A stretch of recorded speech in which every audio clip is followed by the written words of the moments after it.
नमस्कार, स्वागत है सभी का बुलियन बियर में। मैं किशोर आप सभी दोस्तों का दिल से बहुत बहुत स्वागत करता हूं। दोस्तों, बात करेंगे आज कोल इंडिया की। 11 जून को 165 का हाई मार्क करने के बाद से ही स्टॉक में गिरावट रही, लेकिन अब यहां से कोल इंडिया फिर से 165 की तरफ जाने को तैयार नजर आता है।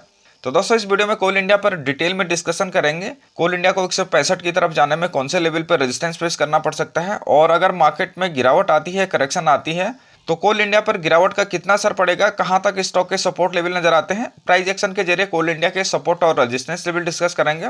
और अगर आपके पास में कोल इंडिया की होल्डिंग है तो होल्ड रखना आपके लिए बेहतर होगा, या फिर इन लेवल्स पे प्रॉफिट बुक करके एग्जिट करने में आपका ज्यादा फायदा होगा, इसकी भी चर्चा करेंगे। और अगर आप फ्रेश एंट्री करना चाहते हैं तो इसके सही एंट्री लेवल डिस्कस करेंगे, जहां पे एंट्री करके आप अच्छे रिटर्न हासिल कर सकते हैं। साथ ही इस बारे में एक्सपर्ट क्या कहते हैं, एक्सपर्ट की राय को भी जानेंगे।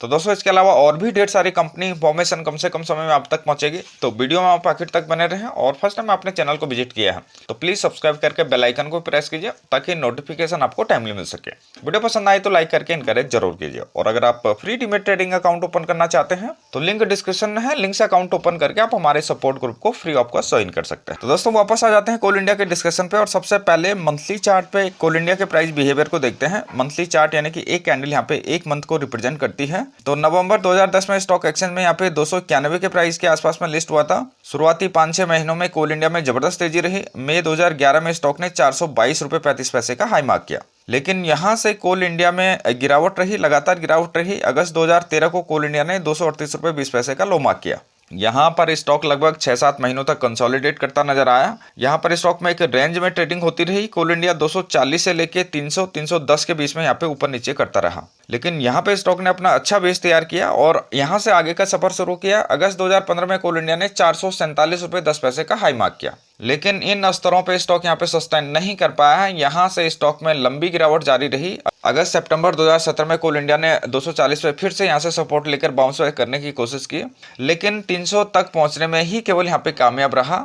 यहाँ से स्टॉक में नॉन स्टॉप गिरावट रही। अक्टूबर 2020 में कोल इंडिया ने 109 रुपए 55 पैसे का लो मार्क किया, लेकिन यहाँ से अगर आप देखें तो स्टॉक में हल्की फुल्की ही तेजी नजर आती है। इस बार स्टॉक 165 के प्राइस को यहाँ पे ब्रेकआउट नहीं कर पा रहा है। तो दोस्तों, अगर हम कोल इंडिया की ओवरऑल परफॉर्मेंस को देखें तो अभी तक स्टॉक अपने जो लिस्टिंग प्राइस है इससे काफी नीचे भी ट्रेड कर रहा है। तो दोस्तों, अगर हम कोल इंडिया की ओवरऑल परफॉर्मेंस को देखें तो अभी तक स्टॉक अपने लिस्टिंग प्राइस से काफी नीचे ट्रेड कर रहा है। तो दोस्तों, आगे बढ़ते हैं, बात करते हैं स्टॉक में आगे कौन सी संभावनाएं नजर आती हैं। तो डेली चार्ट पे इसके प्राइस एक्शन को देखते हैं। तो 11 जून को 165 का हाई मार्क करने के बाद से ही स्टॉक 5-6 दिनों तक जोरदार गिरावट में रहा, लेकिन कोल इंडिया यहाँ पे 144 के आसपास में सपोर्ट लेता हुआ नजर आता है। पिछले 2-3 महीने में देखें तो स्टॉक 144 पे कई बार यहाँ पे सपोर्ट लेता हुआ नजर आया है। तो एक बात तो यहाँ पे समझ में आती है कि 140 का जो लेवल है कोल इंडिया के लिए स्ट्रॉन्ग सपोर्ट का काम कर रहा है। सामान्य स्थिति में 144 से नीचे उतरने की संभावनाएं यहाँ पे कम नजर आती हैं, यानी कि गिरावट की कंडीशन में 144 यहाँ पे पहला सपोर्ट का काम करेगा। और अगर मार्केट में गिरावट रहती है, बड़ी गिरावट रहती है, कोल इंडिया अगर 144 से नीचे उतरता है तो फिर 132 पे स्टॉक का यहाँ पे सपोर्ट नजर आता है।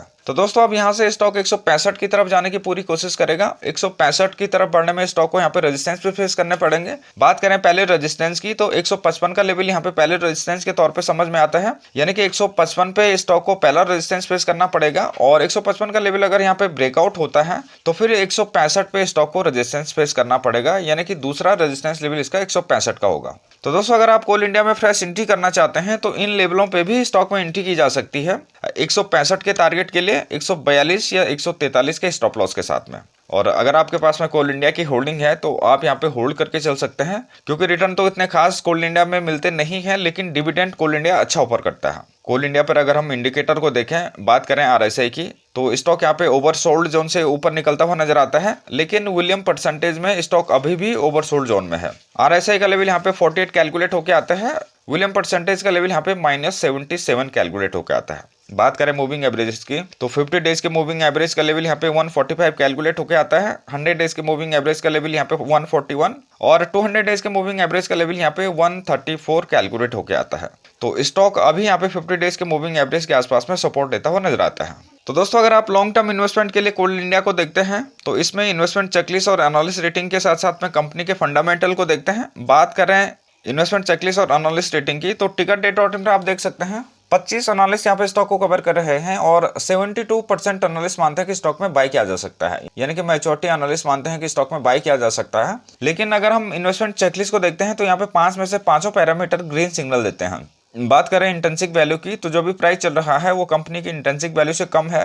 रिटर्न वर्सेज एफटी रेट की बात करें तो स्टॉक एफटी से ज़्यादा रिटर्न जनरेट करने में सक्षम है। डिविडेंड रिटर्न की बात करें तो स्टॉक अच्छा डिविडेंड ऑफर करता है। मैक्सिमम लोग कोल इंडिया में डिविडेंड के लिए ही एंट्री करते हैं या इन्वेस्टमेंट करते हैं। एंट्री पॉइंट का सिग्नल यहाँ पे ग्रीन है और नो रेड फ्लैग का सिग्नल भी यहाँ पे ग्रीन है। तो ओवरऑल अगर आप एनालिस्ट रेटिंग को देखें और इन्वेस्टमेंट चेकलिस्ट को देखें तो स्टॉक को यहाँ पे बाय किया जा सकता है। अगर हम कोल इंडिया की रिटर्न हिस्ट्री को देखें, बात करें मैक्सिमम टाइम की, यानी कि जब से स्टॉक यहाँ पे लिस्ट हुआ है तब से यहाँ पे नेगेटिव रिटर्न है। लगभग 56.90% के यहाँ पे नेगेटिव रिटर्न है। यानी कि कोल इंडिया में जिसने 2011 में अगर 100 रुपये लगाए होंगे तो उसके जो अभी वैल्यू है वो लगभग 44-45 रुपए की रह गई है। पिछले 5 सालों में देखें तो यहाँ पे भी 54% के नेगेटिव रिटर्न है। पिछले अगर हम 1 साल की बात करें तो यहाँ पे 8.68% के पॉजिटिव रिटर्न है। पिछले महीने की अगर हम बात करें तो यहाँ पे भी नेगेटिव रिटर्न है, 5.38% के नेगेटिव रिटर्न है। पिछले हफ्ते की भी बात करते हैं तो पिछले हफ्ते भी यहाँ पे लगभग 1% के नेगेटिव रिटर्न है। और लास्ट ट्रेडिंग डेज की बात करें तो स्टॉक 1.37% तेजी के साथ में 147.65 के ऊपर में यहाँ पे क्लोज हुआ है। तो दोस्तों अगर हम कोल इंडिया की रिटर्न हिस्ट्री को देखें तो रिटर्न हिस्ट्री यहाँ पे बहुत ज्यादा कमजोर नजर आती है। तो दोस्तों अब आगे बढ़ते हैं, कंपनी के फाइनेंशियल को देखते हैं। बात करें रेवेन्यू की तो 2017 में रेवेन्यू यहाँ पे 87,411 करोड़ का था। 2018 में रेवेन्यू यहाँ पे बढ़ के 85,862 करोड़ का हुआ है। 2019 की बात करें तो रेवेन्यू यहाँ पे 99,546 करोड़ तक पहुंचने में कामयाब रहा है। लेकिन 2020 की बात करें तो रेवेन्यू में यहाँ पे गिरावट देखने को मिली है। रेवेन्यू यहाँ पे 96,080 करोड़ के आसपास में ही रह गया है। और 2021 की बात करें तो यहाँ पे रेवेन्यू और भी कम हुआ है, 90,026 करोड़ के आसपास में यहाँ पे रेवेन्यू हुआ है। यानी कि पिछले अगर 2 सालों में देखें तो कंपनी के रेवेन्यू में यहाँ पे यानी कि सेल्स में यहाँ पे गिरावट जरूर देखने को मिली है। दोस्तों अगर बात करें नेट प्रॉफिट की तो 2017 में नेट प्रॉफिट यहाँ पे 9,281 करोड़ का था। 2018 में नेट प्रॉफिट यहाँ पे घटा है, 7,019 करोड़ का हुआ है। बात करें 2019 की तो नेट प्रॉफिट में यहाँ पे भारी जंप देखने को मिला है। नेट प्रॉफिट यहाँ पे बढ़ के 17,463 करोड़ का हुआ है। बात करें 2020 की तो 2020 में नेट प्रॉफिट में यहाँ पे कमी जरूर देखने को मिली है, 16,701 करोड़ का हुआ है। लेकिन अगर हम 2021 की बात करें तो नेट प्रॉफिट यहाँ पे भारी कमी देखने को मिली है, 12,705 करोड़ का कंपनी ने नेट प्रॉफिट यहाँ पे कमाया है। बात करें ईपीएस की यानी कि अर्निंग पर शेयर की बात करें तो 2017 में अर्निंग पर शेयर यहाँ पे लगभग 14 के आसपास में था।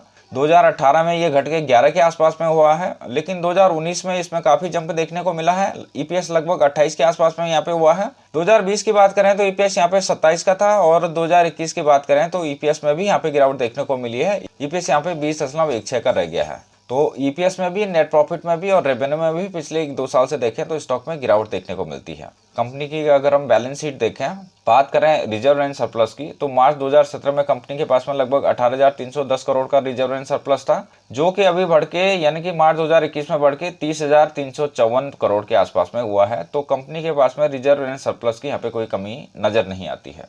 तो दोस्तों हम आगे बढ़ते हैं और बात करते हैं कंपनी के शेयर होल्डिंग पैटर्न की। तो मार्च 2020 में जो प्रमोटर की होल्डिंग है यहाँ पे 66.13% की है। मार्च 2021 की बात करें तो होल्डिंग यहाँ पे बरकरार है, यानी कि पिछले कई क्वार्टर से होल्डिंग 66.13% की बनी हुई है। बात करें एफआईज की होल्डिंग की तो एफआईज की होल्डिंग यहाँ पे मार्च 2020 में 8.2% की थी, जो कि मार्च 2021 में घट के 6.48% की रह गई है। यानी कि एफआईज ने होल्डिंग को यहाँ पे डिक्रीज किया है। डीआईज की होल्डिंग की बात करें तो डीआईज की होल्डिंग का ग्राफ यहाँ पे मार्च 2020 में 22.07% की डीआईज की होल्डिंग थी, जो कि मार्च 2021 में थोड़ा घट के 21.94% की रह गई है। तो डीआईज ने भी ओवरऑल होल्डिंग को यहाँ पे डिक्रीज किया है। बात करें पब्लिक होल्डिंग की तो पब्लिक होल्डिंग का ग्राफ यहाँ पे बढ़ता हुआ नजर आता है। 2020 में पब्लिक होल्डिंग यहाँ पे 3.6% की थी, जो कि अभी बढ़ के 5.45% की हो गई है। तो पब्लिक की होल्डिंग यहाँ पे लगातार इंक्रीज होती हुई नजर आती है।